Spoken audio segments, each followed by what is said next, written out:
Hello mga kakwentuhan, ka-low carbs at ka-stroke ko dyan. This is your Ate Moms. Katatapos ko lang po mag-workout at natutuwa po ako dahil may mga nakita na tayong improvement sa ating katawan, sa ating muscle at medyo nag-increase, actually hindi medyo, nag-increase na po ang weight ni Ate Moms at sa totoo lang na-maintain na natin yung 47 to 50. Dati po talagang hindi ako maabot dyan. Masaya na ako mag-45. Pero ngayon, umaabot na tayo ng 50. Thank God for that. To God be all the glory. Kaya naman po, sa mga naglo-low carb dyan, huwag po kayong mawawala ng pag-asa. Okay? Kung sa tingin niyo parang, bakit ang tagal ko mag-increase ng weight? Bakit parang stagnant na? Huwag lang po kayong titigil sa pagkain ng tamang protina and fats at syempre po, sabayan niyo ng tamang pag-workout. Resistance training kailangan natin. At para po magabayan kayo, mag-join po kayo sa WTG or sa Worth the Grind Academy. Kasi yan po ay nandoon sila Coach Nino, sila Coach Daniel Matthew, si Coach B, si Coach Gisela, si Coach Riz. Lahat po sila ay willing na tulungan tayo. Manood nga lang kahit mga videos nila ay talagang may matututunan na kayo. How much more kung maging part pa kayo ng kanilang community. At yun po ay napakalaking bagay ang naitulong sa inyong Ate Mads kung bakit tayo po ay nananatiling malakas.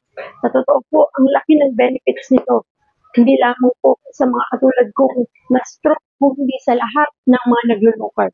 Kasi kailangan po talaga yan na aside from low carb nutrition and fasting, dapat po tayo ay merong resistance training. So, kung hindi niyo alam kung paano, just follow po ninyo ang mga accounts nila, Coach Ninyo and Coach Daniel Matthew, nila Coach B, kasi lahat po sila makakatulong. At meron din naman po sa mga YouTube na mapapanood ninyo kung ano yung mga tamang pag-workout. Kasi importante po, alam natin kung paano ito gawin ng tama. At ano ba yung priority natin na ayusin sa ating katawan. Pero kahit nga full body exercise ay malaking bagay na po sa atin. Hindi lang po tayo dapat nag-exercise na more on cardio na naglalakad lang. Tama naman po yun. Gawin natin yun. Yung nagja-jogging, nag-walking. Pero napakahalaga po ng resistance training pag naglo-low carb kayo. Kasi po, we need to build muscle sa paglo-low carb para po hindi magkaroon ng muscle weight stage. Okay? So, malaga po yan. Kaya po, huwag niyong hayaan na hindi niyo pa sinisimulan ang resistance training sa inyong low carb journey.